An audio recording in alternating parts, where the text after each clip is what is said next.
The sound of shattering glass pierced the midnight silence, followed by my mother's muffled scream. I jolted upright in bed, my heart hammering against my ribs. Through the thin walls of our suburban home, their voices carried like thunder. "You're drunk, Mike. Give me the keys." Mom's voice trembled. "Don't tell me what to do, Rachel. I pay the bills in this house." I pressed my palms against my ears, but it didn't help. 3 years of this, 3 years of watching Mom bend to his will, of enduring his subtle cruelty, of pretending everything was fine. I'm Gianna, and this is the night everything changed. Heavy footsteps stomped up the stairs. I held my breath, praying he wouldn't stop at my door. He always seemed to know when I was awake, always had some cutting remark ready. The footsteps passed, and a door slammed somewhere down the hall. More crashes followed. Mom's pleading grew louder, more desperate. "Think about the girls, please. Just sleep it off." "The girls?" He laughed, a harsh, grating sound. "You mean your precious Sophia and that other one?" That other one. That's what I'd become in my own home. I crept to my window, watching as Mike stumbled out the front door, keys jangling in his hand. Mom stood in the doorway, clutching her robe around her shoulders. The whiskey bottle in his grip caught the streetlight, gleaming like a warning. "Mike, please," her voice cracked. He turned, swaying slightly. "You know what your problem is, Rachel? You're too soft on her. That's why she's turning out just like her father. Worthless." The word hit me like a physical blow. Dad had been gone 5 years, but Mike never missed a chance to tarnish his memory. I pressed my forehead against the cool glass, watching Mike climb into his truck. The engine roared to life. Mom disappeared inside, probably to check on Sophia, her perfect 14-year-old who could do no wrong. I remained at the window, counting the seconds until Mike's truck disappeared around the corner. 3 minutes later, the screech of tires split the night. Metal crunched against metal, followed by an explosion of breaking glass. Then silence, a different kind of silence than before, heavier, final. Sirens wailed in the distance, growing closer. I stood frozen, unable to move from my spot by the window. Red and blue lights began to flash against the houses down the street. Mom's footsteps pounded up the stairs. "Gianna!" She burst into my room without knocking. "Did you call them? Did you call the police?" I shook my head, still staring out the window. "No." Her hand gripped my shoulder, fingers digging in. "If anyone asks, he was fine when he left. Do you understand? He was completely sober." I turned to face her, really looking at her for the first time in years. Her mascara had run, leaving dark tracks down her cheeks, but her eyes were hard, calculating. "Mom, what are you—" "Promise me, Gianna." Her nails bit deeper. "Promise me you'll say he was sober." In that moment, I saw something shift in her eyes, something cold and foreign. This wasn't about protecting Mike. This was about protecting herself, her perfect little world with Sophia. I was just a loose end that needed tying up. "I promise," I whispered, the lie bitter on my tongue. She released my shoulder and hurried out, already on her phone. I touched the spots where her nails had left marks, knowing they would bruise. Just like everything else in this house, the truth would be hidden, covered up, denied. But as I watched the emergency lights paint our neighborhood in alternating red and blue, something hardened inside me. This was the moment, the last time I would let them bury their secrets at my expense. They had no idea what they'd just created. The sirens grew louder, and I smiled. 3 days after Mike's accident, I stood in our kitchen, watching Mom arrange finger sandwiches on a silver platter. Her hands moved with mechanical precision, each triangle perfectly aligned. The house smelled of lemon polish and fresh-baked cookies, her armor against gossip and judgment. "The police called again," I said, testing the waters.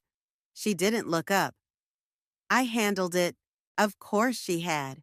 Just like she'd handled the whiskey bottle that mysteriously vanished from the crash site. Just like she'd handled the neighbors' questions with practiced tears and calculated grief. The doorbell chimed. Mom straightened, smoothing invisible wrinkles from her black dress. Remember what we discussed? He was completely sober. I echoed, the words acid in my mouth. Grandmother Nancy swept in first, her silver hair immaculate despite the August heat. Behind her, Grandfather Henry carried a casserole dish, his engineer's eyes taking in every detail of our pristine kitchen. Rachel, darling. Nancy embraced Mom, their perfumes clashing in a suffocating cloud. How are you holding up? As well as can be expected. Mom's voice cracked perfectly. I stood back, watching the performance. Henry caught my eye and gave me a slight nod, the only acknowledgement I'd get. Once, he'd been different. Once, he'd taught me chess and physics and how to fix a carburetor. But that was before Mike, before Mom's careful redesign of our family dynamics. Sophia's upstairs, Mom said, probably needs help with her dress. Nancy hurried up to assist the favorite grandchild, while Henry busied himself arranging chairs for the wake. I moved to help him, but Mom's hand shot out, gripping my wrist. The police report comes out tomorrow, she whispered. If anyone asks, I know, Mom, I know. She released me, leaving red marks on my skin. Good girl. The house filled quickly with mourners, Mike's co-workers, church friends, neighbors. They moved in circles, murmuring practiced condolences between bites of those perfect sandwiches. I drifted between groups, catching fragments of conversation. Such a tragedy. Never saw him drink before. Poor Rachel, left alone again. Sophia floated down the stairs in a new black dress, Nancy hovering protectively. My sister's eyes were red and puffy, genuine grief for the only father she'd ever known. She didn't understand yet. She hadn't seen the truth behind his gentle smiles and playful nicknames. Gianna. Henry appeared beside me, his voice low. A moment? We stepped onto the back porch, away from the performance inside. The August air pressed against us like a wool blanket. Your mother seems... He paused, choosing his words carefully. Composed. She's good at that. He studied me, lines deepening around his eyes. The police report will say exactly what she wants it to say. I met his gaze. Won't it? Something flickered across his face. Guilt, maybe, or recognition. He opened his mouth to respond, but Mom's voice cut through the screen door. Dad, could you help with the coffee service? He hesitated, then squeezed my shoulder. The gesture felt like an apology, though I wasn't sure for what. Not yet. Back inside, I found Mom in the kitchen, methodically loading a coffee tray. Her mascara remained perfect, not a single tear track marring her performance. The insurance adjuster called, she said, without looking up. They'll need statements from all of us. All of us? Yes. She finally met my eyes. And we need to be consistent, for Sophia's sake. There it was, the weapon she'd always wielded so effectively. For Sophia's sake, for the family's sake, for appearance's sake, always a greater good to justify the lies. What about for my sake? The words slipped out before I could stop them. She set down the coffee pot with deliberate care. Your sake? You're 17, Gianna. Almost an adult. Sophia's just 14. She needs stability, security. And what do I need? You need to understand your place in this family. Her voice hardened. And right now, that means supporting our story. Unless you want your sister to lose everything. The threat hung between us, clear as crystal. I thought of Sophia upstairs, innocent and grieving. I thought of the police report, the insurance money, the carefully constructed facade that would keep our comfortable life intact. I understand, I said, and watched relief flash across her face. She didn't realize I meant something entirely different. She didn't see that with each manipulation, each careful lie, she was teaching me exactly how to destroy her world. I smiled and picked up the coffee tray. I'll help serve the guests, Mom. After all, I'd learned from the best how to play a role. The bank statement sat on my desk like a loaded gun. I'd found it while searching for my birth certificate. Mom's idea of organization meant stuffing important papers into random drawers. But this wasn't just any statement.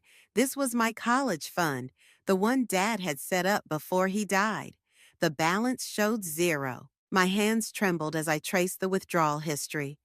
Every month for the past 3 years, small amounts disappeared. Death by 1,000 cuts.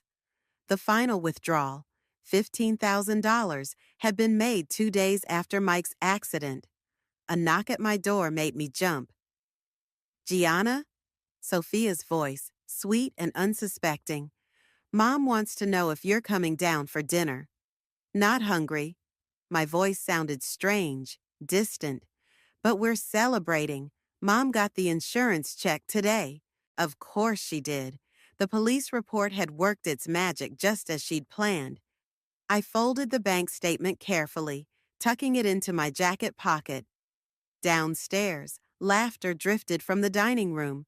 I descended slowly, each step bringing their voices into sharper focus. And then we can finally renovate the kitchen, Mom was saying. Granite countertops, new appliances. I paused in the doorway. They looked like a perfect family tableau. Mom at the head of the table, Sophia beside her, sharing identical smiles. A bottle of expensive champagne sat open between them. Well, look who decided to join us. Mom's smile didn't quite reach her eyes. We're celebrating. I can see that. I remained standing, one hand touching the paper in my pocket. The insurance company made their decision? They did. She poured another glass of champagne. Everything's going to be fine now. Better than fine. Is that what the $15,000 was for? Making everything fine? The champagne glass froze halfway to her lips. Sophia looked between us, confusion clouding her features. What $15,000? She asked. Nothing, sweetie. Mom set down her glass with careful precision. Gianna, could we discuss this privately? Why? Isn't this a family celebration? I pulled out the bank statement. Let's celebrate how you've been stealing from my college fund for 3 years. Color drained from her face. That money was for emergencies, like kitchen renovations. What's going on? Sophia's voice trembled. Mom's mask slipped for just a moment, revealing something cold and calculating beneath. Gianna is upset about some financial decisions I had to make as her mother. Decisions she's too young to understand. I understand perfectly. The words felt like acid. You've been planning this since Mike died. The police report, the insurance claim, all of it. And my college fund was just collateral damage, right? You don't know what you're talking about. Her voice hardened. I've done everything to keep this family together. This isn't a family, it's a performance. Sophia burst into tears and ran upstairs. Mom's facade cracked completely, revealing raw fury beneath. How dare you? She stood, gripping the table. After everything I've sacrificed. Sacrificed? I laughed, a harsh sound that surprised even me. You sacrificed my future to cover up Mike's drunk driving. You sacrificed the truth to protect your reputation. The only thing you haven't sacrificed is your precious control. I did what I had to do. She stepped closer, lowering her voice. And if you think anyone will believe you over me, you're sadly mistaken. I'm still your legal guardian. That money was mine to manage. Was the whiskey bottle yours to hide too? She slapped me. The sound echoed in the sudden silence. My cheek burned, but something else burned hotter. Certainty. This moment had been coming for years, since the first time she chose appearances over truth. "I'm sorry," she whispered, reaching for me. "I didn't mean—" I stepped back. "Yes, you did. You always mean it. Every lie, every manipulation, every choice that protected you instead of me. But you made one mistake." "What's that?" Her voice was barely audible. I held up my phone, recording light blinking. "You taught me too well." The color drained from her face as understanding dawned. I turned and walked away, her calls following me up the stairs. But I didn't stop, couldn't stop. The truth had momentum now, and I finally knew how to use it. In my room, I sent the recording to my email, then opened my laptop. The cursor blinked on a blank document, waiting. I began to type. "The thing about perfect families is that they're built on perfect lies." Miss Lily's classroom felt different after hours, like a confessional booth without the pretense of absolution. I sat at my usual desk, the recorded conversation with Mom playing through my phone's tinny speaker. Each word felt sharper in the empty room. "Your writing has always been honest," Miss Lily said when the recording ended. "But this—" She tapped her fingers against her desk, searching for words. "This is something else entirely. It's evidence." I switched off the phone. "I just don't know what to do with it yet." She studied me with that penetrating gaze that had first spotted my talent freshman year. "Sometimes the most powerful stories aren't the ones we publish, Gianna. They're the ones we use to understand ourselves." "I understand perfectly." My voice came out harder than intended. "My mother stole my future to protect her lies." "Did she?" Miss Lily leaned forward. "Or did she steal your past to protect her own?" Before I could respond, footsteps echoed in the hallway. Through the classroom window, I glimpsed Rachel's perfectly styled hair, her designer handbag. My stomach dropped. "Hide," Miss Lily mouthed, gesturing toward the supply closet. I slipped inside just as Rachel entered, the scent of her expensive perfume preceding her. "Lily," Mom's voice dripped honey-coated venom. "We need to talk about Gianna's latest writing assignment." "Of course." Miss Lily's tone remained professional. Her piece about family secrets was quite compelling. It was inappropriate and potentially damaging. To whom? From my hiding spot, I could see through the slats in the closet door. Mom placed both hands on Miss Lily's desk, leaning forward. "You've been encouraging her, haven't you? Feeding this obsession with exposing private matters?" "I encourage all my students to write their truth." "Truth?" Mom laughed softly. "You want to talk about truth, Lily? Should we discuss why you really transferred to this school 3 years ago?" The air seemed to crystallize. Miss Lily's face went perfectly still. "That's not relevant, isn't it? A promising career at St. Margaret's, suddenly derailed by— what was it again? An inappropriate relationship with a student's parent?" My breath caught. Miss Lily's hands trembled slightly as she gathered some papers. "You should leave, Rachel." "I will, but first, you're going to stop encouraging my daughter's little revenge fantasy. Otherwise, certain old rumors might resurface." "Are you threatening me?" "I'm protecting my family." Mom straightened, adjusting her perfectly pressed blazer. "Something you wouldn't understand." She turned to leave, then paused at the door.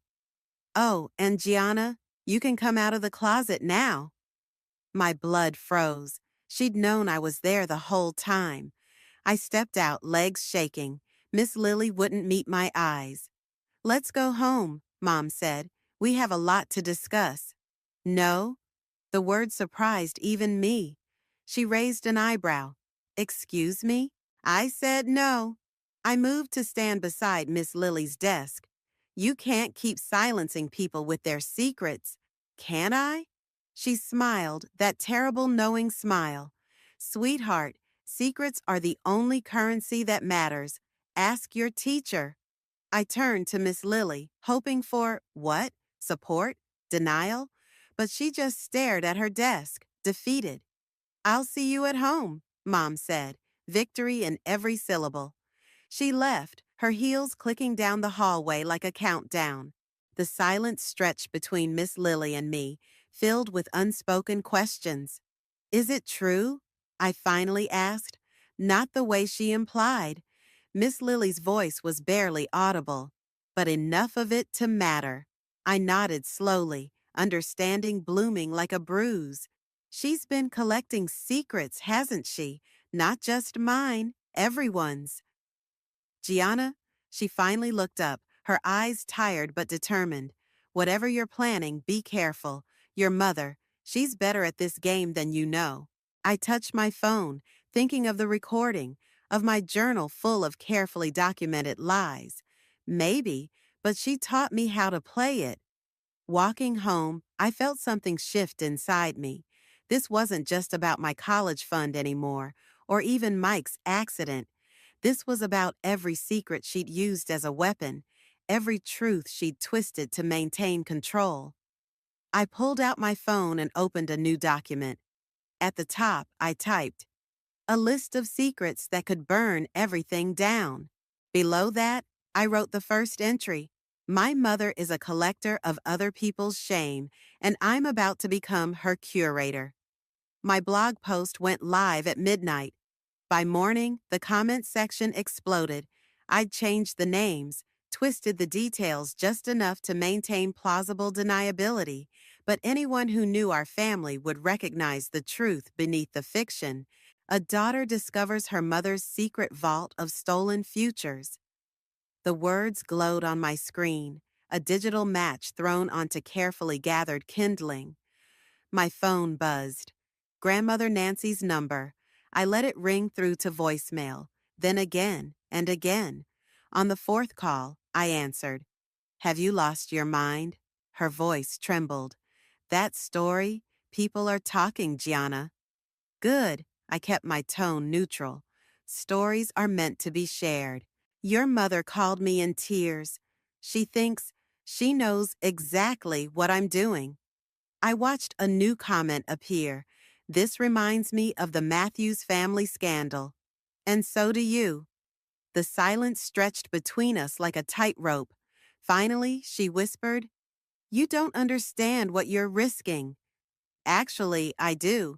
Mom made that very clear when she threatened Miss Lily. A sharp intake of breath. What does Lily have to do with this? Why don't you ask Mom? She seems to know everyone's secrets. The doorbell rang downstairs. Through my bedroom window, I spotted Grandfather Henry's car in the driveway. We're coming over, Nancy said. Don't post anything else until we talk. I hung up and opened my laptop to the draft of my next story. The grandmother who watched in silence. My finger hovered over the publish button. Footsteps thundered up the stairs. Mom burst in without knocking, her face flushed. Take it down, now. Or what? I met her gaze. You'll threaten me like you threatened Miss Lily? You have no idea what you're doing. She gripped the door frame. The Matthews family. They're calling, asking questions about Mike's accident. Isn't that what you wanted? People asking questions? Not these questions. Her composure cracked. Not now, not when. When what? Nancy and Henry appeared behind her, both looking older than I'd ever seen them. Tell her, Henry said quietly. She needs to know. Mom's laugh held an edge of hysteria. Know what? That her little revenge fantasy could cost us everything? That the Matthews family lawyer is reviewing Mike's accident report? Rachel. Henry's voice carried a warning. I looked between them, sensing something deeper, darker. What aren't you telling me? Nothing. Mom straightened, mask sliding back into place. Just take down the post. No. I opened my phone's recording app. Not until you tell me what the Matthews family has to do with Mike's accident. The color drained from Mom's face. Nancy stepped forward, reaching for me. Sweetheart, some things are better left. He was having an affair, Henry cut in, with Janet Matthews. The room went silent. Mom's hands shook as she turned on him. Dad, don't. Mike was driving to Janet's house that night, he continued. That's why Rachel had to handle things. The pieces clicked together with sickening clarity. The missing whiskey bottle, the cleaned-up accident scene, the carefully crafted police report. You didn't just cover up his drunk driving, I said slowly. You covered up where he was going, who he was meeting. I protected this family. Mom's voice cracked. I protected you and Sophia from the truth. No, I stood, anger burning through my veins. You protected yourself, your reputation, your perfect little life. Gianna, please. Nancy reached for my laptop. Delete the post before. I snatched it away, backing toward my window. Before what? Before people realize everything in this family is built on lies? You want to talk about lies? Mom's eyes narrowed. Should we discuss your father's accident? The real reason he was driving that night. The threat in her voice made my blood run cold. What about my father? She smiled, that terrible knowing smile. Take down the post, Gianna, or the next story I tell might be about him. I looked at my grandparents, seeing the guilt in their eyes. More secrets, more lies, always more. My phone buzzed with another comment notification. This story feels familiar. Wasn't there another accident 5 years ago? I turned back to my laptop and clicked publish on the second post. Let them all burn. No more silence, I said. No more secrets. Mom's face hardened into something I didn't recognize. Then let the truth destroy us all. The school library hummed with whispers as I walked in. Conversations stopped, then resumed in hushed tones. My blog posts had done their work. Everyone knew, or thought they knew, the truth about my family. Janet Matthews sat at a corner table, her designer handbag placed precisely beside her coffee cup. She looked up as I approached, her perfectly manicured fingers drumming against the table's surface. You're braver than I expected, she said. I slid into the chair across from her. Or more desperate. Your mother called me last night. Janet's lips curved into a smile that didn't reach her eyes. She had quite an interesting theory about why you're doing this. I'm sure she did. She mentioned your father's accident. Janet leaned forward. Said you might be interested in certain details. My heart stuttered, but I kept my face neutral. What details? The kind that could destroy more than just your mother's reputation. She pulled out a manila envelope. The kind that make your stepfather's indiscretions seem almost innocent in comparison. Before I could respond, Sophia appeared between the bookshelves, her face tear-stained. Is it true? About Dad, Mike, and Mrs. Matthews? The envelope suddenly felt like a live wire between us. Janet's smile widened fractionally. Sophia, I started. Don't. My sister's voice cracked. Just don't. Mom told me everything about your blog, your recordings, how you're trying to hurt us because you're jealous. That's not. She showed me the letter. Sophia's words hit like physical blows. The one from Dad, our real dad, about why he was really driving that night, about what you did. The room tilted sideways. What letter? Janet slid the envelope closer. Perhaps you should read it yourself. My hands shook as I opened it. The paper inside was aged, the handwriting achingly familiar. Rachel, I can't keep covering for her. The drinking, the pills, the nights she disappears. She's 17, just like Gianna is now. If anything happens to her, it'll be my fault for enabling this. I'm driving out to look for her again. If you're reading this, the date, the night of his accident, the night he died looking for me. No. I pushed back from the table. This isn't. She's lying. Mom said you'd say that. Sophia wiped her eyes. She said you've been lying so long, you probably believe your own stories. Janet gathered her things with deliberate slowness. Quite the twist, isn't it? The storyteller becoming the villain of her own tale. Students watched as I stumbled toward the exit. Their whispers followed like shadows. Heard she was high when her dad crashed. Makes sense why her mom remarried so fast. Probably made up everything about Mike, too. Miss Lily caught my arm in the hallway. Gianna, wait, I jerked away. Did you know about the letter? Your mother showed it to me this morning. Her eyes held something worse than pity, understanding. She said if I didn't distance myself from you, she'd make sure everyone knew about my past, and yours. The walls closed in, everything I'd written, every secret I'd exposed, every weapon I'd crafted. Mom had turned them all back on me. She'd been playing a longer game, waiting for the perfect moment to reveal her trump card. My phone buzzed with notifications. The comments on my blog had shifted. Sounds like someone's projecting their own guilt. Maybe we should hear the mother's side, starting to question everything she wrote. Sophia's voice echoed down the hall. I hate you for what you did to Dad.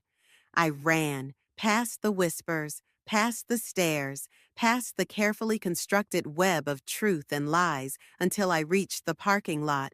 Rain fell in sheets, soaking through my clothes as I gasped for air. My phone lit up with a text from Mom. Come home when you're ready to tell the truth. All of it. The truth. What was truth anymore? Every story had multiple versions, every memory its dark twin. Had I been so focused on exposing others' lies that I'd buried my own? I opened my blog dashboard with trembling fingers. Every post, every carefully crafted revelation, now read like a confession of a different kind. My finger hovered over the delete button. Behind me, Janet's car pulled out of the parking lot. Through the rain-streaked window, I caught a glimpse of her speaking on the phone, probably to Mom. They'd orchestrated this perfectly. The public revelation, Sophia's appearance, the letter. I'd thought I was the spider, weaving a web to trap them all. But I'd been the fly all along. Grandfather Henry's study smelled of old books and betrayal. He sat behind his desk, hands trembling as he pulled out a weathered shoebox. Nancy stood by the window, her reflection fractured in the rain-streaked glass. We should have told you years ago, Henry said, placing the box between us. Inside lay a stack of letters, photographs, and a small leather diary. My father's handwriting jumped out from yellowed pages, not just the single letter Mom had used against me, but dozens more. Your father wasn't looking for you that night. Henry's voice cracked. He was running from what he'd discovered about Rachel. Nancy turned sharply. Henry, don't. She deserves the truth, all of it.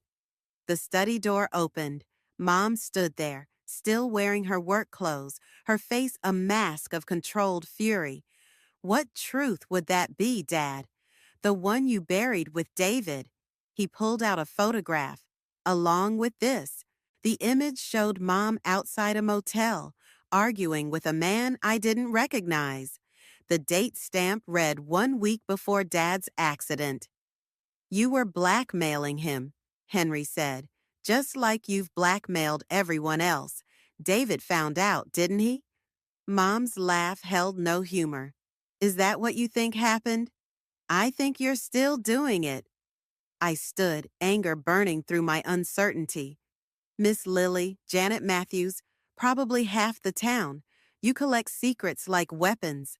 I protect this family. She stepped into the room. Everything I've done was for yourself. I grabbed the photograph. Dad knew. That's why he died. Because he knew what you really were. Knew what? Her voice dropped dangerously. That I was cleaning up your messes? That I was protecting you from your own self-destruction? Rachel, Nancy warned, but Mom continued. You want the truth, Gianna? Your father wasn't some noble victim. He was driving to expose me because he thought it would help you. He thought if he destroyed my reputation, you'd stop acting out, stop drinking, stop throwing away your future. You're lying. The letter wasn't fake. She pulled it from her purse. But it wasn't about you disappearing that night. It was about what would happen if he went through with his plan to ruin me. If you're reading this, it means I've failed to protect our daughter from herself. Henry stood abruptly. That's enough. No, it's not. Mom's eyes locked onto mine. You've been so focused on exposing everyone else's secrets, you never stopped to consider your own. Should we talk about the real reason you started writing these stories? The room tilted. Behind her, a figure appeared in the doorway, Miss Lily clutching a familiar notebook. I'm sorry, Gianna. Miss Lily's voice shook. She found your original drafts. Mom smiled that terrible knowing smile. Such creative writing, especially the parts where you reimagined your father's accident, where you turned your own guilt into a weapon against everyone else. Stop. The word came out as a whisper. Tell them the truth about the phone call you made to your father that night, begging him to pick you up from that party, about how you knew he'd come, no matter what, because he always did. Nancy gasped softly. The sound cut like glass. That's not, I didn't, but the memories were surfacing now, blurred by time and denial. The party, the drinks, the desperate call. You wanted revenge? Mom stepped closer. Go ahead, tell everyone your story, but tell all of it, including how you've spent 5 years turning your own guilt into a crusade against me. I backed away, bumping into Henry's desk. Photographs scattered across the floor. Mom at the motel, Dad's accident scene.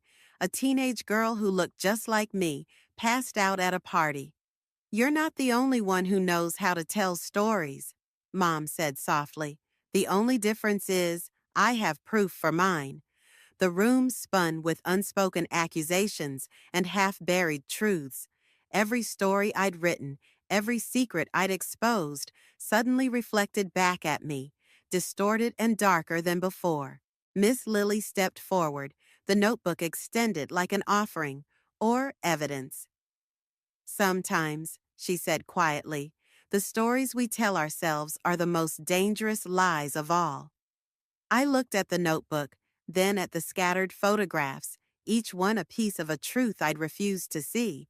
The web I'd thought I was weaving had been there all along, spun from my own denied memories and carefully curated guilt. Mom watched me, her expression almost pitying. Ready to tell the real story now? The attic held 17 years of carefully curated lies. I sat cross-legged on the dusty floor, surrounded by photo albums, letters, and diaries, Mom's private archive of everyone's secrets. My secrets. Footsteps creaked on the stairs. Sophia appeared in the doorway, looking smaller than her 14 years. Mom's looking for those. She gestured at the boxes. I know. I turned a page in my father's diary. The last entry, dated the night of his accident, remained unfinished. If I can just make her understand. Sophia settled beside me, picking up a photograph. Us as children, before everything fractured. Was any of it real? Which part? The stories you wrote, about Mike and Mom. About, she swallowed hard, about me being the favorite. I studied my sister's face, seeing for the first time how Mom's manipulation had shaped her too. Some of it was true, some of it was how I needed it to be true. And Dad's accident? The diary felt heavy in my hands. That was my truth, just not the whole truth. More footsteps. Mom stood in the doorway, her expression unreadable. Behind her, Nancy and Henry hovered like guilty shadows. Found what you were looking for? Mom asked. I held up the diary. Did you read it? All of it? Every word. She stepped into the attic, including the parts about how he enabled your drinking, how he covered for you, lied for you, just like I did after he died. Until you didn't. Until I couldn't. She sat on an old trunk. Everything I did, the control, the secrets, even marrying Mike, was to keep you from destroying yourself like you almost destroyed him. So you destroyed me instead. I saved you. Her voice cracked. The only way I knew how. I opened my laptop, where my final blog post waited. The cursor blinked beside the title, The Truth About Lies. What are you going to do? Sophia whispered. The question hung in the attic's dusty air. Every secret in these boxes, every lie we'd told, they were all pieces of the same broken story. My story, their story, our truth. I began to type. This is a story about a girl who thought revenge meant exposing other people's lies. She didn't understand that the biggest lies were the ones she told herself. Mom stepped forward. Gianna, let her write, Henry said softly. It's time we all faced our truths. My fingers moved across the keyboard, weaving together the threads of our fractured family. The father who died trying to protect me from myself. The mother who buried her love beneath control. The sister caught between secrets she never asked to keep. When I finished, I turned the screen toward them. This is my last story. They read in silence. Sophia's hand found mine. Mom's mask cracked, tears falling freely. Post it, she finally said. Are you sure? Everyone will know. Everyone already knows pieces. Let them see the whole picture. I clicked publish, watching our family's carefully constructed facade dissolve into pixels. But something else emerged from the digital ashes, something raw and real and ours. What happens now? Sophia asked. I closed the laptop and stood, surveying the boxes of secrets that had defined us for so long. Now, we stop hiding. Mom nodded slowly, understanding passing between us. We couldn't undo the past, couldn't rewrite our choices, but maybe we could write a different kind of ending. I picked up Dad's diary one last time, running my fingers over his unfinished words. He'd tried to make me understand, and finally, I did. The truth wasn't in exposing secrets or seeking revenge. It was in facing our own reflections in the broken mirrors we'd created. I'll help you clean up the attic, Sophia said. No. I looked at our family, gathered among the remnants of our carefully curated lies. Let's leave it exactly as it is, a reminder. Mom touched an old photograph, then let it fall back into its box. Some truths needed to stay buried, not to hide them, but to let them rest. Outside, rain began to fall, washing away the last traces of summer. I thought about Miss Lily, about Janet Matthews, about all the stories still untold. But those weren't mine to tell anymore. I had my own story now, raw, imperfect, but finally completely true, completely true, completely true, completely true, completely true.